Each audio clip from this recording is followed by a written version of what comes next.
Hello,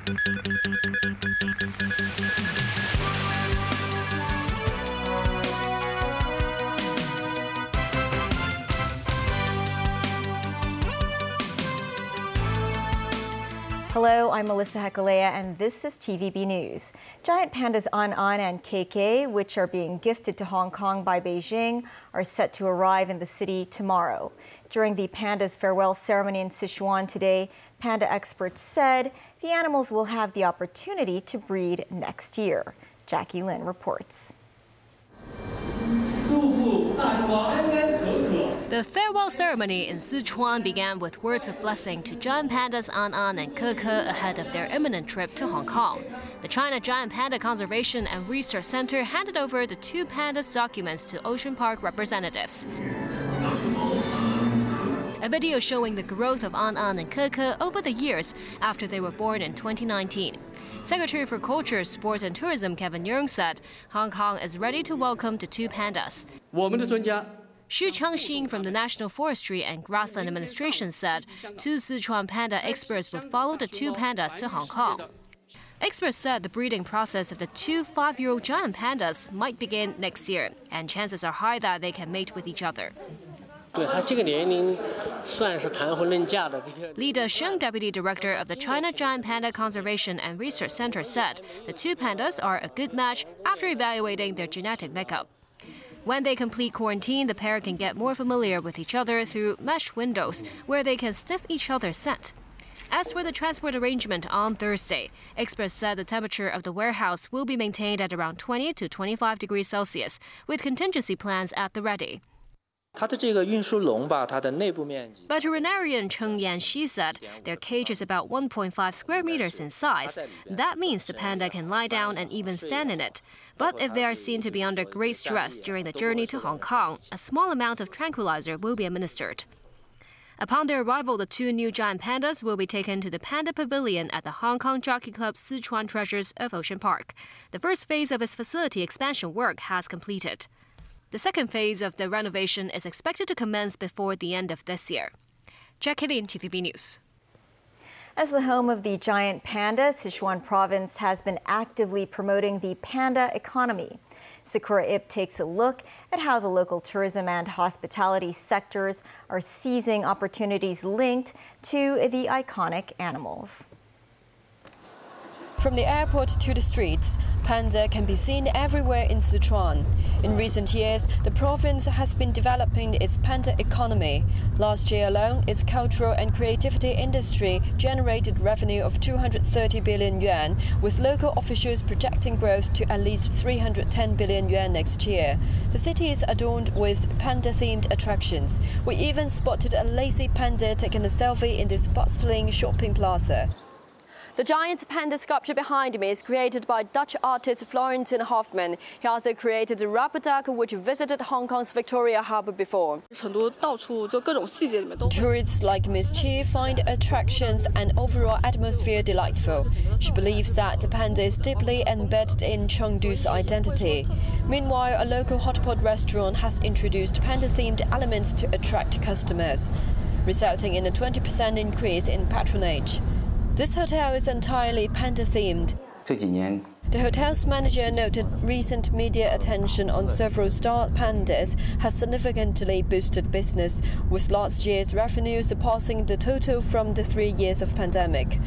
This year, nearly 90% of guests during the peak season are visiting specifically to see pandas. He also plans to attract more foreign tourists, as he noticed an increase in visitors from Southeast Asia. Sakura Ip, TVB News, Sichuan. Sources said a Marine police couple were involved in a traffic accident while traveling in Iceland. The husband died and the wife was injured.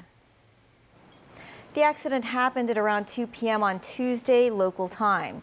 The 34-year-old husband and 35-year-old wife were driving at the time of the incident. The husband was confirmed dead while the wife was injured.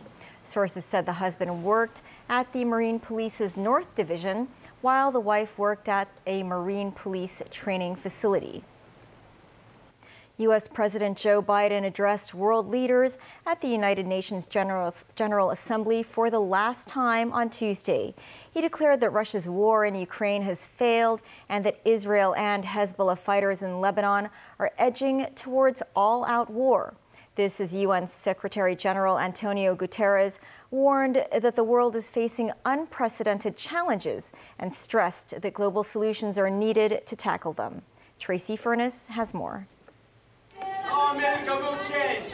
With only 4 months left in office, President Joe Biden's appearance before the international body offered him one of his last opportunities as president to make the case to keep up support for Ukraine, which could be in doubt if Donald Trump defeats Kamala Harris in the November presidential election. Will we sustain our support to help Ukraine win this war and preserve its freedom, or walk away and let aggression be renewed and a nation be destroyed? I know my answer. We cannot grow weary. We cannot look away. And we will not let up on our support for Ukraine, not until Ukraine wins a just and durable peace in the UN Charter. Biden declared the U.S. must not retreat from the world as Israel and Hezbollah fighters in Lebanon edge towards all-out war, and Israel's operation against Hamas in Gaza nears its one-year mark.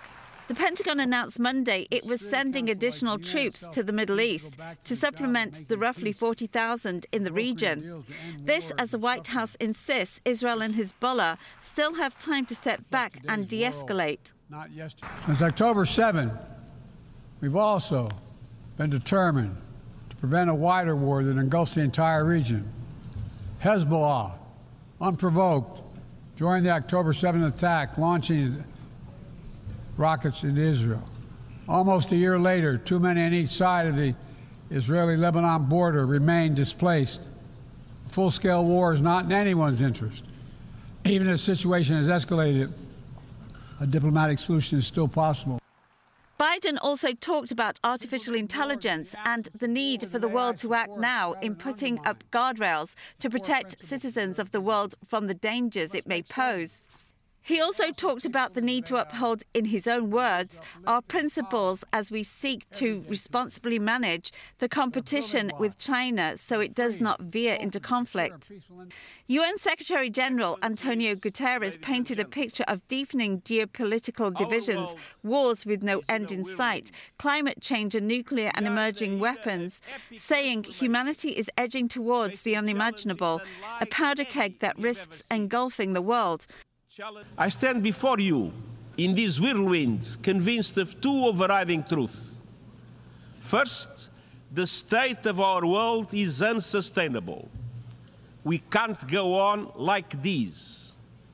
And second, the challenges we face are solvable. But that requires us to make sure the mechanisms of international problem solving actually solve problems. The Summit of the Future was a first step, but we have a long way to go. Tracy Furness, TVB News. Ukrainian President Volodymyr Zelensky accused Russia of planning to attack Ukrainian nuclear power plants. Foreign Minister Wang Yi stressed all parties should truly be committed to promoting peace talks. Danny Zhou reports. At the United Nations Security Council, Ukrainian President Volodymyr Zelensky accused Russia of committing international crimes targeting Ukrainian civilians and energy infrastructure, including planning to attack 3 nuclear power plants. In his call for action, Zelensky noted that Russia's war against Ukraine cannot be calmed by talks, but it will end because the UN Charter will work. Russia can only be forced into peace. And that is exactly what's needed, forcing Russia into peace as the sole aggressor in this war, the sole violator of the UN Charter. As part of his victory plan, Zelensky has been gathering support from Western allies to allow the use of imported long-range missiles to strike deeper into Russia. This as the European Union Foreign Policy Chief Joseph Borrell said their military support for Ukraine had allowed it to defend itself, and the quickest possible way to achieve peace is Russia withdrawing its troops from Ukraine. Zelensky also told the UN Security Council that Moscow has no legitimate reason to make Iran and North Korea its de facto accomplices. And US Secretary of State Antony Blinken accused the two countries for aiding and abetting Russia, which he said violated multiple Security Council resolutions. The more Russia relies on their support, the more Iran and North Korea extract in return. And that, as Blinken put it, would exacerbate threats to peace and security in the Indo-Pacific, the Middle East and beyond. Foreign Minister Wang Yi stressed China is pursuing peace talks and conducting shuttle diplomacy. He warned any attempt to blame, attack or smear China on the Ukraine issue is irresponsible and will not succeed. He also highlighted the sense of urgency in managing spillovers as China appeals to the international community to boost cooperation on energy, finance, trade, food security, and the protection of key infrastructure to keep global supply chains stable. Danny Zhou, TVB News. Still ahead, Sri Lanka's new president calls for new parliamentary elections after naming a new prime minister. A rising amount of food illegally brought into Hong Kong by cross-border travelers. And more than 100 schools get the green light from the government to raise their tuition fees.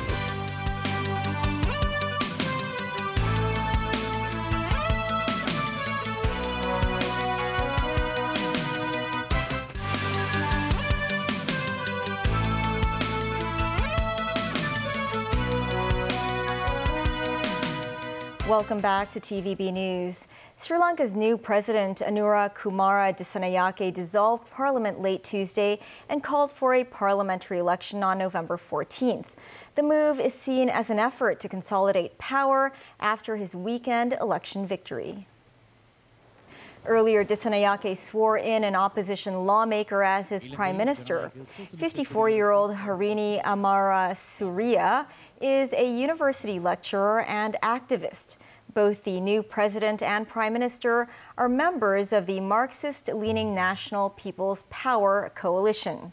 Disanayake's party holds only 3 seats in the 225-member parliament, and a snap election could help him take control of the chamber while his approval ratings remain intact. The People's Liberation Army Rocket Force has launched an intercontinental ballistic missile into the waters of the Pacific Ocean. Xinhua news agency reported that the launch was undertaken at about 8 a.m. today. The ballistic missile carried a dummy warhead and landed in the predetermined sea area. The launch was said to be a routine arrangement in the annual military training. The Defense Ministry said the launch aims to test the performance of the weapons and the Army. The ministry added the training follows international laws and does not target any specific country. More than 100 private schools and schools under the district subsidy scheme, as well as more than 60 international schools, are allowed to increase their tuition fees for the current academic year. That follows the Education Bureau's approval of their fee hike. They include 53 DSS schools. The fees for 6 of these schools will rise by more than 5.6%. Meanwhile, students at 73 private schools will see an average increase of over 5%. 65 international schools also got the green light to raise their tuition fees, which will go up by an average of 4.53%. But one fee hike application has been declined. 705 kindergarten applications for fee adjustments have been processed as well. The median tuition fee for full-day kindergartens is around $1,000 per term. The sale of half-price cinema tickets as part of the celebrations of the 75th anniversary of the founding of the People's Republic of China began today. The half-price sales are subsidized by the Film Development Fund. Adult, senior citizens, children, and student tickets will all be available at half price. It's expected that more than 180,000 moviegoers will be able to enjoy the discount. Customs authorities have reminded people not to bring raw meat and eggs into Hong Kong. The amount of illegally imported food seized in the first 8 months of the year has already surpassed last year's total by about 30%. Ahead of the National Day Golden Week holiday, customs officers have stepped up enforcement. They distribute leaflets at the border which warn travelers not to bring food in illegally. For the first 8 months of the year, customs authorities reported 1,324 cases of people illegally bringing food into the city. Uncooked meat accounted for 62% of the items seized, poultry 10%, and egg products 28%.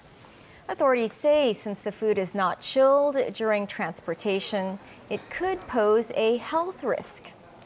Almost half of the people arrested are retirees or housewives. 77% of them are Hong Kong citizens, and most of them said they are not clear about the rules. A fast food chain restaurant is set to launch the city's first soft meal versions of signature dishes for residents with swallowing difficulties on October 1st. The company hopes to provide a safe alternative for such individuals to enjoy their classic dishes. Timothy Lee tells us more.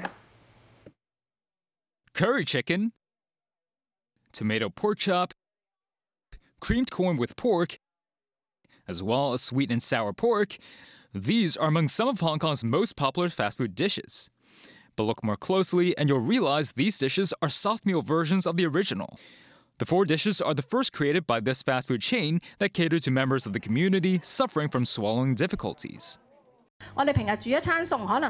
This, as Professor Chan Mei Kei, the director of the Swallowing Research Laboratory of the University of Hong Kong, said close to 40% of elderly residents suffer from swallowing difficulties.